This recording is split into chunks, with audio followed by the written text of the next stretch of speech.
A young woman steps out of a downtown bar at 2:30 a.m. on a Sunday morning in July 2025. The air is warm, the streets of La Crosse, Wisconsin are quiet, except for the distant sound of the Mississippi River flowing just blocks away. She's 22 years old, a graduate student with her whole life ahead of her. She's been out with friends, laughing, enjoying what should have been just another weekend night. The walk to her apartment is simple, familiar, less than a mile, a journey she's made countless times before. But this time, something goes wrong. By 3:22 a.m., security cameras capture her final moments, walking southbound on Front Street South, just 1 block from the Mississippi River. By morning, when her family tries to reach her, there's only silence. No response to calls, no response to texts, nothing. What happened during those 53 minutes between leaving the bar and her last known location would spark a massive search effort, engage an entire community, and ultimately end in tragedy along the banks of the Mississippi River, more than a dozen miles from where she was last seen alive. This is the story of Eliotte Heinz, a story that begins with a typical night out and ends with questions that still haunt a community today. My name is Narrator, and today we're examining what really happened during those crucial 53 minutes, the extensive search that followed, and the heartbreaking discovery that brought closure to one family, while raising new questions about safety in college towns across America. Eliotte Heinz wasn't just another missing person statistic. She was a graduate student at Viterbo University in La Crosse, Wisconsin, pursuing her degree in mental health counseling.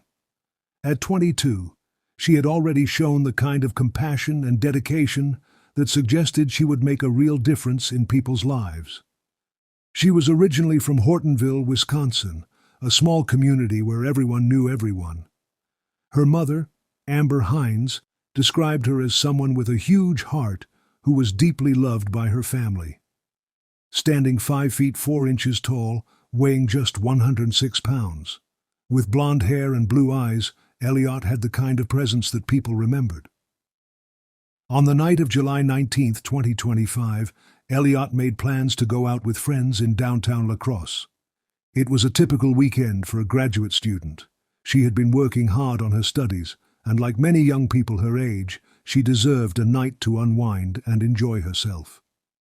The group ended up at Bronco's Bar, a popular spot in La Crosse's downtown area. The bar was busy that Saturday night, filled with other young people enjoying their weekend.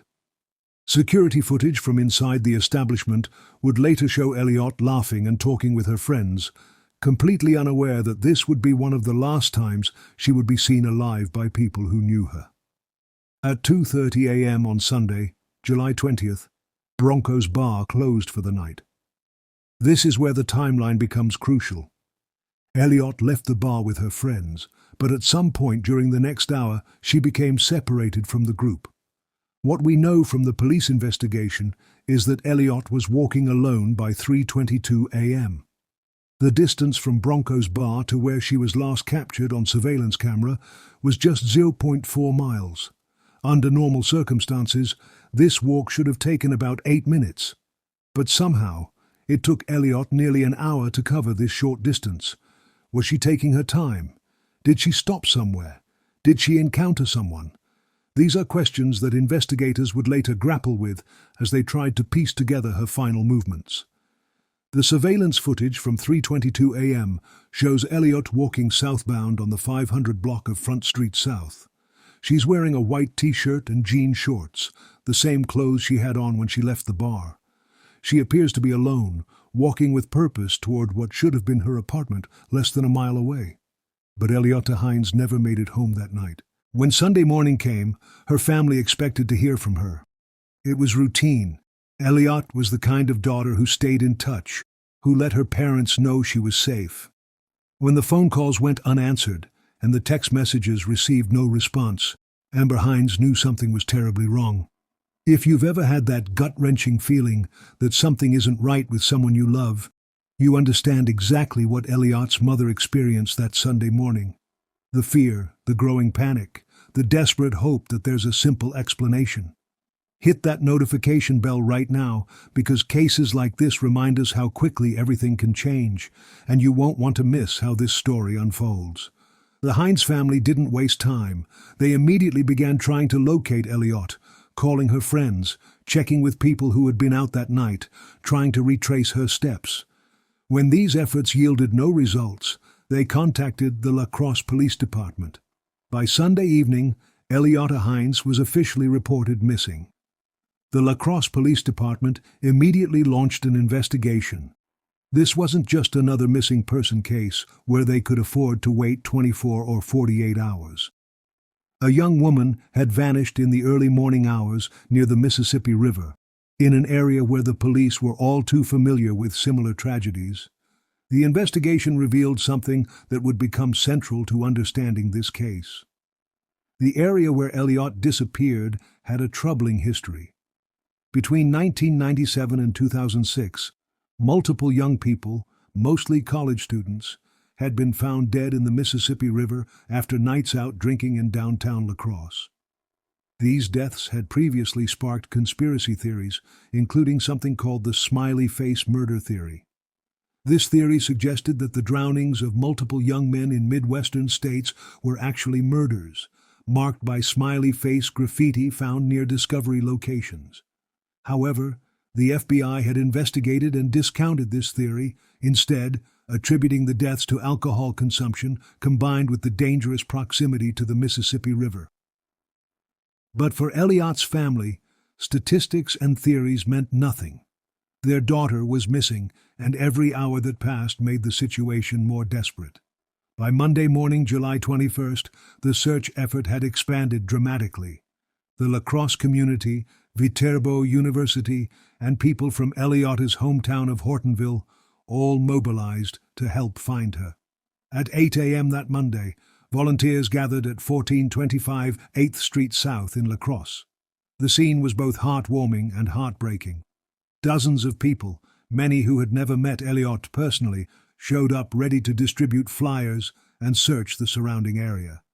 The search wasn't just happening on foot. The La Crosse Police Department had deployed multiple resources, including air, land, and water search teams. Helicopters flew over the Mississippi River and surrounding areas. Boats patrolled the waterways. Search dogs were brought in to try to pick up any scent trail from Eliotte's last known location. As Monday turned into Tuesday, the search intensified. Prayer services were organized. Social media campaigns spread Eliotte's photo and information across multiple states. News outlets began covering the story, drawing attention from far beyond Wisconsin. Tuesday night came and went with no breakthrough. The search teams had covered miles of terrain along the Mississippi River. They had interviewed dozens of people who had been in downtown La Crosse that Saturday night. They had analyzed hours of surveillance footage, but Eliotte remained missing. By Wednesday morning, July 23rd, the search had been ongoing for nearly 4 full days. The community's hope was beginning to mix with a growing sense of dread. Volunteers continued to show up, but the conversations were becoming more subdued, more worried. Then at approximately 10:30 a.m. local time on Wednesday, July 23rd, everything changed. A fisherman was on the Mississippi River near Brownsville, Minnesota, more than a dozen miles south of where Eliotte had last been seen. He was focused on his fishing when he noticed something floating in the water that he initially thought was a log. As he got closer, the horrifying reality became clear. It wasn't a log. It was a body. The fisherman was, understandably, spooked by the discovery. He immediately contacted authorities, who responded quickly to secure the scene. The owner of a nearby marina bar later described how the fisherman had found the body face down, wrapped in duckweed from the river. Within hours, the body was recovered from the Mississippi River. The preliminary identification confirmed what Eliotte's family and the entire La Crosse community had been dreading to hear. The body was that of 22-year-old Eliotte Heinz. The moment when hope turns to heartbreak is something that changes everyone involved forever. If this story is affecting you the way it's affecting me, and you want to see more deep dives into cases that matter, smash that subscribe button and let me know in the comments what other cases you think deserve this level of attention. Your engagement helps ensure stories like Eliotte's continue to be told with the respect they deserve. The news of Eliotte's death sent shockwaves through the community. La Crosse Police Chief Sean Coudron released a statement saying, "This was not the outcome we had hoped for throughout this search. Our thoughts are with Eliotte's family, friends, and all those who knew Eliotte. For Eliotte's family, the discovery brought a mixture of devastating grief and the painful closure that comes with finally knowing what happened to their daughter." In a statement released after her body was found, they wrote, "Eliotte is a beautiful person. She was smart, funny, caring, and loved fiercely by us. We don't know why we were so blessed to have her as a daughter, or why we are unable to keep her. But finding Eliotte's body was only the beginning of answering the questions surrounding her death." The location where she was discovered raised immediate concerns for investigators. How had she ended up more than a dozen miles downstream from where she was last seen alive? What had happened during those final hours? Multiple law enforcement agencies were now involved in the investigation. The La Crosse Police Department was joined by the La Crosse County Sheriff's Office, Houston County Sheriff's Office, Jackson County Sheriff's Office, Vernon County Sheriff's Office, La Crescent Police Department, and the Wisconsin Department of Natural Resources. An autopsy was immediately ordered to determine the cause and manner of Eliotte's death. This would be crucial not only for providing closure to her family, but also for determining whether any criminal activity had been involved in her disappearance and death. On Friday, July 25th, just 2 days after Eliotte's body was discovered, the La Crosse Police Department released a statement that would fundamentally change how people understood this tragedy. Based on the preliminary autopsy results, authorities announced that they did not believe there was any criminal conduct related to Eliotte's death. The evidence suggested that no foul play had been involved in her disappearance and subsequent death. This finding was both a relief and a source of additional grief for those who had been following the case. Relief, because it meant that there wasn't a predator lurking in downtown La Crosse, targeting young women. Additional grief because it confirmed that this tragedy was likely preventable, the result of circumstances rather than malicious intent. The troubling history of similar incidents in La Crosse couldn't be ignored. Between 1997 and 2006, multiple young people had died after ending up in the Mississippi River following nights out in the downtown area. The victims included UW-La Crosse students Jeffrey F. Giese, who was 20 years old when his body was found on May 22, 1999, with a blood alcohol content of 0.42, and Jared Dion, who was 21 when his body was found on April 15, 2004, with a blood alcohol content of 0.27. These previous cases had led to the formation of an organization called River Watch, which worked to understand and prevent similar tragedies. Their analysis of the deaths between 1997 and 2006 determined that they were the result of excessive drinking combined with the dangerous proximity to Riverside Park, which borders the Mississippi River. For Eliotte's case, the preliminary autopsy findings suggested that her death fit this tragic pattern rather than representing something more nefarious. While this didn't make the loss any less devastating for her family and friends, it did provide some context for understanding how such a tragedy could occur. Cases like Eliotte's remind us how precious and fragile life really is. Every person behind these stories had hopes, dreams, and people who loved them. If Eliotte's story has moved you, honor her memory by sharing this video and helping ensure that her story continues to raise awareness about safety in our communities. Hit that like button and subscribe, because stories like this need to be told with the dignity and respect they deserve. The community response to Eliotte's death extended far beyond the immediate search efforts. People established fundraising accounts to help her parents, Shane and Amber Heinz, with expenses during this difficult time. As the investigation continued, law enforcement remained committed to providing complete answers to the Heinz family. While the preliminary autopsy results had ruled out foul play, investigators continued their work to establish a complete timeline of events. The case also sparked renewed conversations about safety measures in college towns, particularly in areas where entertainment districts are located near dangerous waterways. Some communities have implemented additional lighting, increased police patrols, or installed barriers near water to prevent accidental drownings. For the Heinz family, no amount of community support or investigative thoroughness could bring Eliotte back. In their final public statement, they captured the devastating reality of their loss. We cannot thank our family, friends, the lacrosse community, Viterbo University, or the lacrosse PD enough for showing up for Eliotte.